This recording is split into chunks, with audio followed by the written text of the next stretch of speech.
जी नमस्कार। प्रज्ञा इंस्टीट्यूट में आप सभी का स्वागत है, वंदन है, अभिनंदन है। सभी लोगों का हार्दिक स्वागत है, सभी मित्रों का हार्दिक स्वागत है। जो लोग चैनल पर नए आए हुए हैं वह चैनल को कृपया लाइक करें, शेयर करें और सब्सक्राइब करें, जिससे आपके साथ साथ आपके मित्रों को भी लाभ हो सके। आप सभी लोगों से ये चैनल चल रहा है। आप लोगों ने अभी तक बहुत अच्छी मेहनत की हुई है, बहुत अच्छे रिजल्ट आ रहे हैं। चलिए बिना समय गंवाए हुए शुरुआत करते हैं। सभी लोग हो जाओ तैयार आज की आगाज के लिए। क्वेश्चन बेहद इम्पोर्टेंट है। कई लोग कह रहे थे सर जी वीडियो नहीं मिल रहा है देखने के लिए, तो बिल्कुल तैयार हो जाओ। सभी प्रश्न आ चुके हैं आपके सामने। चलिए बिना समय गंवाए हुए शुरुआत करते हैं। देखो पहला प्रश्न क्या है। हिंदी भाषा की उत्तराधिकारी है। देखो हिंदी भाषा की उत्तराधिकारी है। उत्तराधिकारी का मतलब होता है कि हिंदी का जन्म किससे हुआ है। तो हमने आपको बताया था हिंदी का जन्म किससे हुआ है, संस्कृत से। तो हिंदी भाषा की उत्तराधिकारी क्या हो गई है, संस्कृत।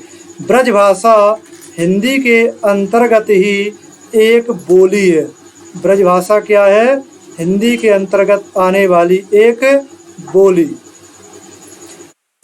अवधी भी हिंदी के अंतर्गत आने वाली एक बोली है और देवनागरी लिपि में हिंदी का लेखन किया जाता है।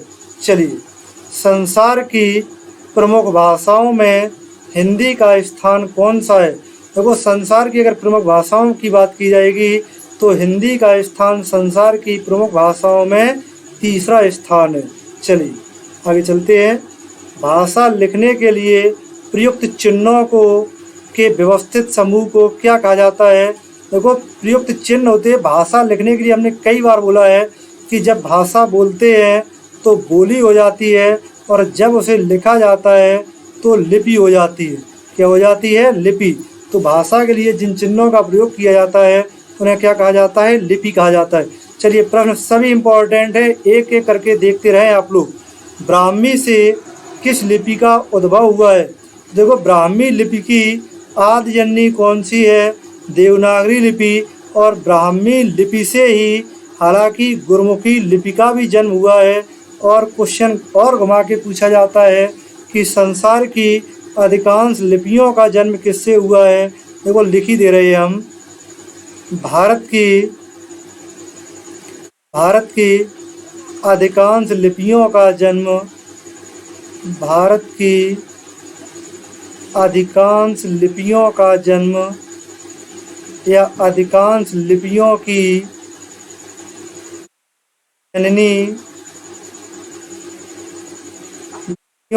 जननी किसे माना जाता है। भारत की अधिकांश लिपियों की जननी किसे माना जाता है। तो किसे माना जाता है, तो भारत की अधिकांश लिपियों का जो जन्म हुआ है वो किससे हुआ है, ब्राह्मी से। तो अधिकांश लिपियों की जननी है, किसे माना जाता है, ब्राह्मी। हालांकि ब्राह्मी से ही गुरमुखी लिपि का जन्म हुआ है। ये ऑप्शन सी और डी दोनों सही है, लेकिन हिंदी के अकॉर्डिंग इसका आंसर सी हो जाएगा। ठीक है, परीक्षा में आया हुआ प्रश्न है। यूपीएसआई की जो दूसरी वाली परीक्षा हुई थी उसमें ये प्रश्न आया है। स्वरों का उच्चारण होता है। तो देखो स्वरों का उच्चारण अनुनासिक नहीं, बिना किसी की सहायता से, जिसमें किसी की सहायता न ली जाए उन्हें क्या कहा जाता है, स्वर कहा जाता है। ठीक है, आगे चलते हैं। निम्न में से कौन सा स्वर का वर्गीकरण नहीं है। देखो हमने मात्रा के आधार पर स्वर आपको बताए थे। किसके आधार पर, मात्रा के आधार पर। उसमें ह्रस्व भी बताया था, प्लुत भी बताया था, लेकिन उत्पत्ति के आधार पर स्वर संयुक्त भी बताए थे। लेकिन द्वैत कोई स्वर नहीं होता है, द्वैत व्यंजन होते हैं। द्वैत क्या होते हैं, व्यंजन होते हैं, द्वैत कोई स्वर नहीं होता है। चलिए आगे चलते हैं। कौन सा शब्द प्रयत्न और उच्चारण के आधार पर व्यंजन का वर्गीकरण नहीं है। तो देखो कौन सा प्रयत्न और व्यंजन के आधार पर, उच्चारण प्रयत्न के आधार पर व्यंजन का वर्गीकरण नहीं है। तो देखो उच्चारण प्रयत्न के आधार पर, क्वेश्चन ये नोट कर लेना, कई बार पूछा जाता है उच्चारण प्रयत्न के आधार पर, उच्चारण प्रयत्न के आधार पर, उच्चारण प्रयत्न के आधार पर व्यंजन 8 प्रकार के होते हैं। उच्चारण प्रयत्न के आधार पर व्यंजन 8 प्रकार के होते हैं। क्लियर हो गया कि नहीं? उच्चारण प्रयत्न के आधार पर व्यंजन कितने प्रकार के होते हैं? 8 प्रकार के होते हैं। ये क्वेश्चन कई बार पूछा जाता है, उच्चारण प्रयत्न के आधार व्यंजन कितने प्रकार के होते हैं? तो जो ये सघोष और अघोष, तो जो घोषत्व और प्राणत्व है, इसमें घोषत्व और प्राणत्व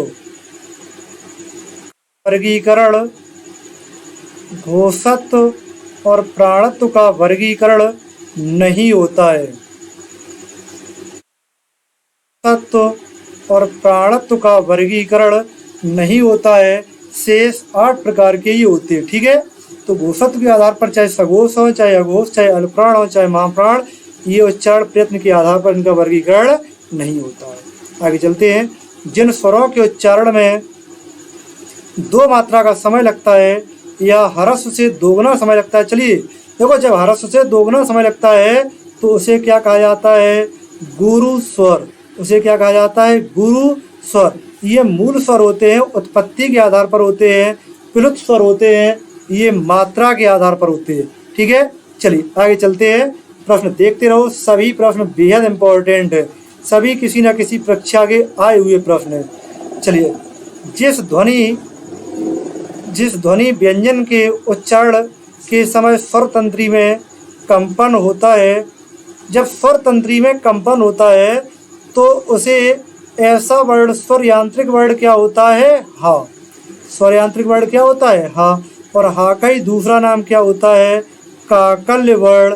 तो उसे कौन से वर्ण में रखा जाएगा? काकल्य वर्ण। चलिए आगे चलते हैं। तो वो प्रश्न सभी इंपॉर्टेंट है। निम्न में से विदेश शब्द कौन सा है?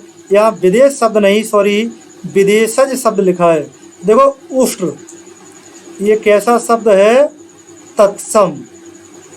प्रिय कैसा शब्द है? तत्सम। ठीक है, प्रिय कैसा शब्द है? तत्सम। और आगे देखते हैं अपना भक्त। भक्त कैसा शब्द है? रूढ़ शब्द। कैसा शब्द है? रूढ़ नहीं, सॉरी, रूढ़ तो उसने पूछा ही नहीं है, तत्सम तत्व पूछ रहा है। तो भक्त कैसा शब्द है?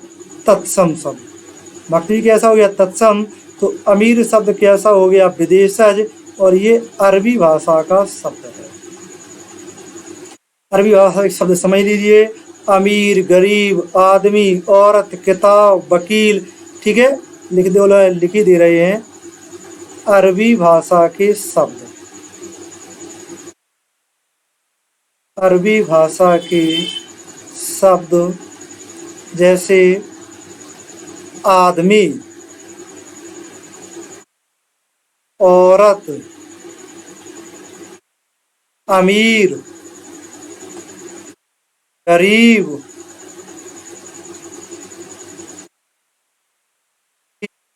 किताब, वकील,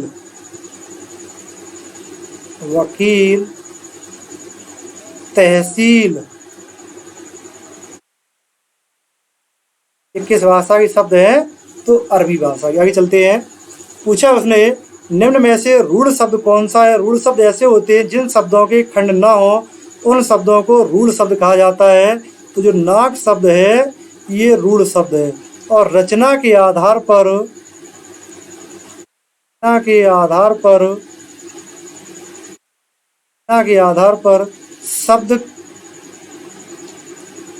शब्द 3 प्रकार के होते हैं। क्वेश्चन सीधा पूछ दिया जाता है कि रचना के आधार पर शब्द कितने प्रकार के होते हैं? तो 3 प्रकार के होते हैं, रूढ़, यौगिक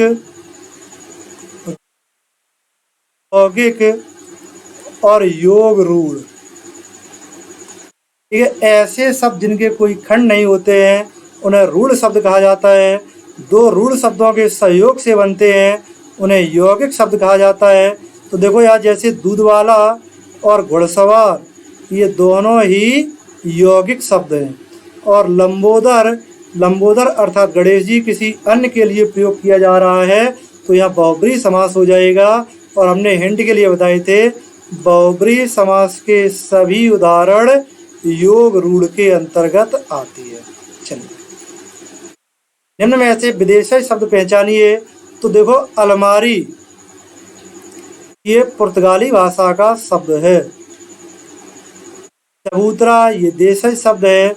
अचरज ये तद्भव शब्द है। निद्रा ये तत्सम शब्द है। चाहो तो पुर्तगाली भाषा के शब्द थोड़े लिख दें। पुर्तगाली भाषा के शब्द, पुर्तगाली भाषा के शब्द, पुर्तगाली भाषा के शब्द जैसे अलमारी, आलपीन, कमला, कमरा, तौलिया, कमीज, पात, पादरी। ठीक है, ये किस भाषा के शब्द है? तो पुर्तगाली भाषा के शब्द। और भी लिखना चाहो तो और भी काफ़ी शब्द है ऐसे। ठीक है, जैसे परात ये भी किसका है? पुर्तगाली भाषा का शब्द। गोभी ये पुर्तगाली भाषा का शब्द है। चलिए आगे चलते हैं। खिड़की किस प्रकार का शब्द है? तो खिड़की शब्द है देशज शब्द। कैसा शब्द हो जाएगा? देशज शब्द। लालटेन को किस वर्ग में बांटते हैं? देखो लालटेन, टेन लगा है कि नहीं? टेन किस में होता है? अंग्रेजी। और अंग्रेजी को क्या कहा गया है? विदेशज शब्द। चलिए आगे देखते हैं। अर्थ के आधार पर शब्द कितने प्रकार के होते हैं? तो ज़्यादातर लोग 2 प्रकार के बताते थे, लेकिन 2 यहाँ ऑप्शन ही नहीं है। तो अर्थ के आधार पर शब्द 4 प्रकार के होते हैं। देख लो, जैसे एकार्थी, अनेकार्थी, समानार्थी और विपरीतार्थी। अर्थ के आधार पर शब्द होते हैं। चलिए आगे चलते हैं। प्रश्न सभी इम्पोर्टेंट है, एक एक करके करते रहते हैं। जिन शब्दों से वचन की पहचान नहीं होती है उन्हें क्या कहा जाता है? देखो हमने बताए थे कि विकारी शब्द होते हैं। विकारी शब्द के अनुसार परिवर्तन होता है। तो देखो क्रिया विकारी शब्द बताया था कि नहीं? विशेषण बताया था कि नहीं? संज्ञा बताया था कि नहीं? लेकिन क्रिया विशेषण ये कैसा शब्द है? अविकारी शब्द। तो अविकारी शब्द के अनुसार लिंग, वचन, कारक और काल में कोई परिवर्तन नहीं होता। चलिए बाहें का बाहाँ का सामान्य बहुवचन क्या हो जाएगा? तो बाहाँ का सामान्य बहुवचन क्या हो जाएगा? बाहें। गायक का बहुवचन क्या हो जाएगा? सॉरी गायक नहीं, गायिका। तो गायिका का बहुवचन हो जाएगा गायिकाएं। कौन सा बहुवचन में कौन सा अनुचित बहुवचन है? तो देखो रीतियाँ, नीतियाँ, विधियाँ ये सभी सही है, लेकिन रीतियाँ शब्द नहीं होता है। तो option number C is the correct answer. चलिए आगे चलते हैं। विशेषण की विशेषता बताने वाले शब्द क्या कहलाते हैं?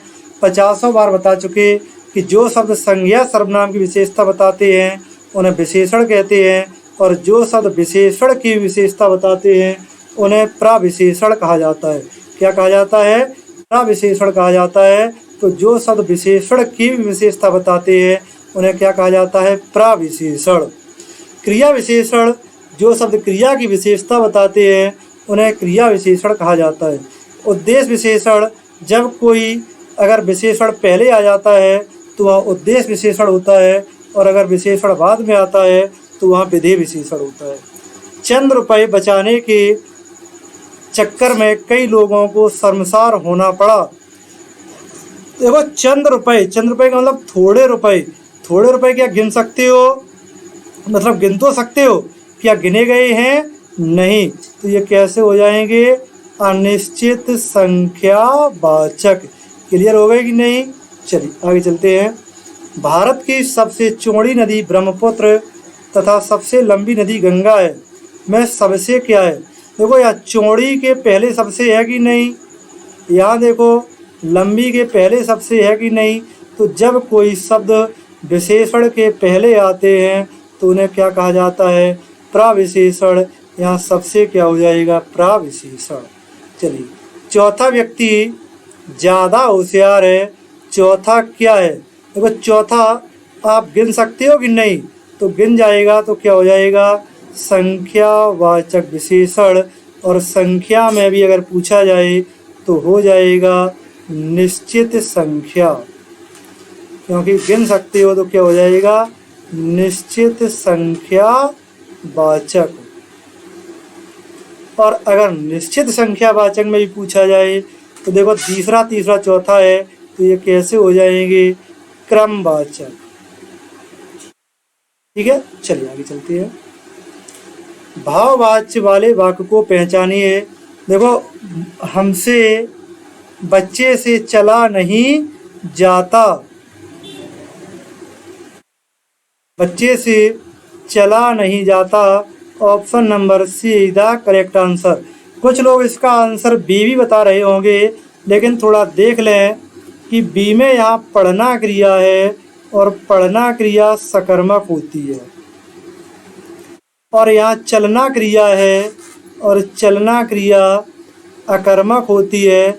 जब ऐसी कंडीशन दी जाए अकर्मक और सकर्मक दोनों हो तो भाववाच्य में अकर्मक क्रिया का प्रयोग किया जाता है, सकर्मक का नहीं किया जाता। चलिए मीरा जोर से हंसी, मैं कौन सी है। तो मीरा देखो कैसे हंसी, जोर से हंसी, तो यहाँ क्रिया पूछी है। तो अब देखो हमने अकर्मक सकर्मक के लिए क्या बताया था, क्या और किसको।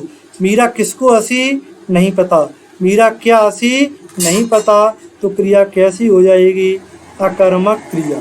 ठीक है, आगे चलते हैं। प्रश्न बेहद इम्पोर्टेंट है, एक एक करके देखते रहें। मैंने रमेश से पत्र लिखवाया। देखो रमेश से पत्र लिखवाया, यहाँ आना और वाना प्रत्यय लगा है कि नहीं। जब आना और वाना प्रत्यय लगा हो तो वहाँ प्रेरणार्थक क्रिया होती है। कौन सी क्रिया होती है, प्रेरणार्थक क्रिया। हमने स्पेशल बताया था, आना और बाना प्रत्यय।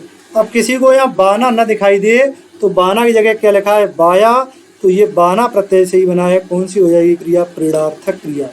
चूड़ी अच्छी थी, निम्न में से कौन सी क्रिया है।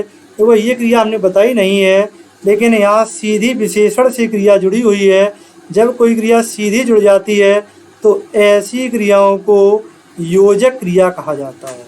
क्या कहा जाता है, योजक क्रिया।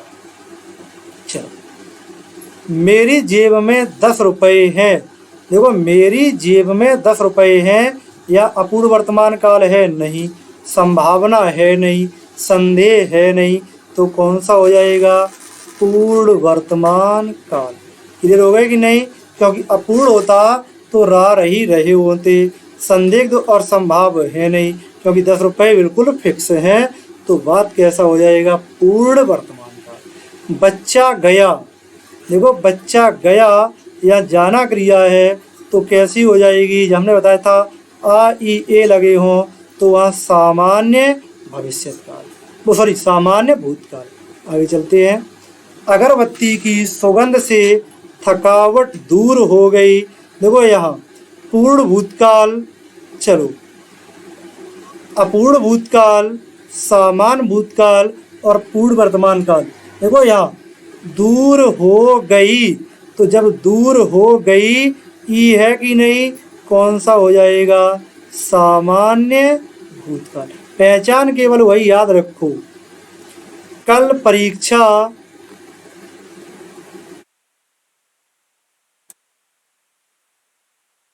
चलिए देखिए, कल परीक्षा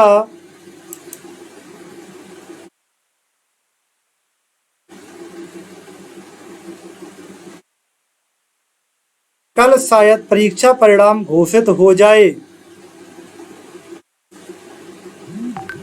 कल शायद परीक्षा परिणाम घोषित हो, तो ये देखो भविष्य के लिए बात हो रही कि नहीं, तो क्या हो जाएगा, संभाव्य भविष्य।